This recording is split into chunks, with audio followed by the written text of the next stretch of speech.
ਪਹਿਲਾਂ ਜੇ ਕੁਛ ਅਰਦਾਸ ਕਰਨੀ ਹੋਵੇ ਨਾ, ਉਹਦਾ ਇੱਕ ਤਰੀਕਾ ਅਰਦਾਸ ਕਰਨ ਦਾ ਧਿਆਨ ਦੇਣਾ। ਸਾਧ ਸੰਗਤ ਜੀ, ਕਿਸੇ ਵੀ ਵਸਤੂ ਦੀ, ਪਦਾਰਥ ਦੀ ਅਰਦਾਸ ਕਰਨੀ ਹੈ ਨਾ, ਪਹਿਲਾਂ ਸ਼ੁਕਰਾਨਾ ਕਰੋ ਗੁਰੂ ਨਾਨਕ ਸਾਹਿਬ ਦਾ, ਜੋ ਤੁਹਾਨੂੰ ਦਾਤ ਮਿਲੀ ਹੈ।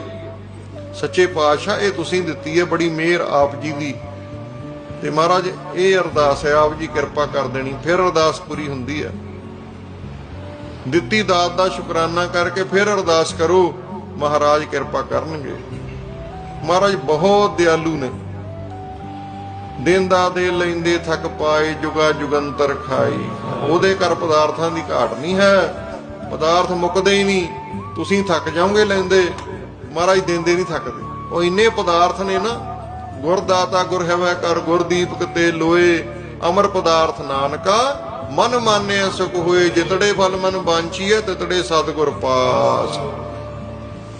ਆਪਾਂ ਸੋਚ ਵੀ ਨਹੀਂ ਸਕਦੇ, ਉੱਥੇ ਇੰਨੇ ਪਦਾਰਥ ਨੇ ਮਹਾਰਾਜ ਦੇ ਘਰ। ਮਹਾਰਾਜ ਨੂੰ